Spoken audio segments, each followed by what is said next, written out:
Gentleman from Massachusetts is recognized for 4 minutes. Thank you, Madam Speaker. I thank the gentleman for yielding, and I rise in support of the rule in the underlying bill.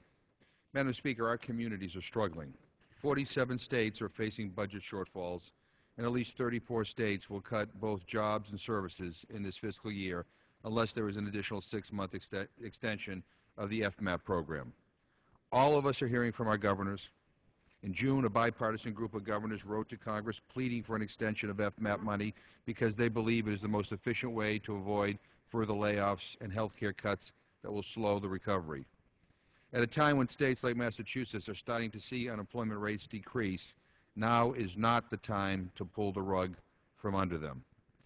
If we were to fail our states and not enact this extension, 2,900 teaching, police, and firefighter jobs in Massachusetts would be at risk. What would that mean for classroom size, cops on the street, and firefighter response? To put it mildly, it wouldn't be good. This is exactly the type of nation building we should be focusing on here at home. And I wish that my friends on the other side of the aisle and the other chamber could realize that. It is important to note that this bill is not only essential, it is paid for. In fact, the Nonpartisan Congressional Budget Office finds that this bill will cut the deficit by $1.4 billion over the next decade.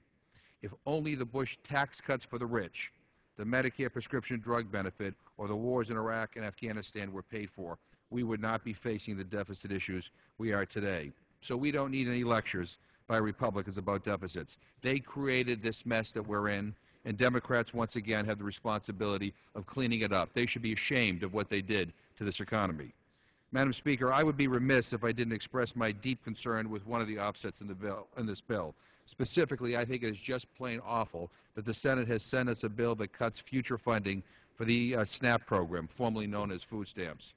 The American Recovery and Reinvestment Act rightfully included significant funding for SNAP. Economists from the right and the left argue that SNAP is the most effective stimulus available today, and we rightfully included funding for increased SNAP benefits in the Recovery Act. Yet the Senate has included a cut in these SNAP benefits that will result in $59 less per month for a family of 4 starting in 2014. The choice then is to provide critical aid to the states and protect jobs for teachers, firefighters, and police officers today, or protect future benefits for those hungry Americans who struggle to put food on their tables.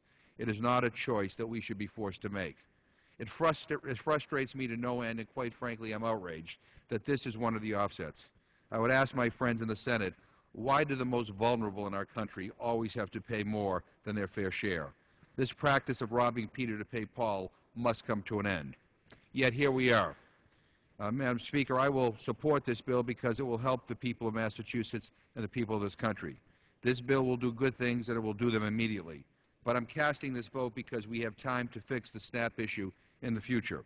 And I continue to believe that we can properly fund the SNAP program as well as other domestic anti-hunger programs and ensure that no person in America goes hungry.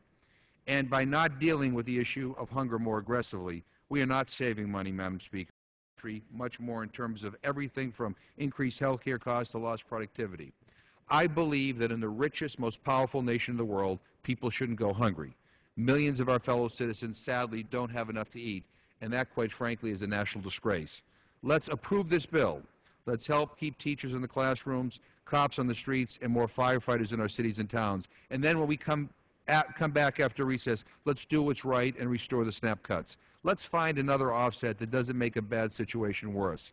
For America's hungry and food insecure, let's, for once, make them a priority. I yield back my time.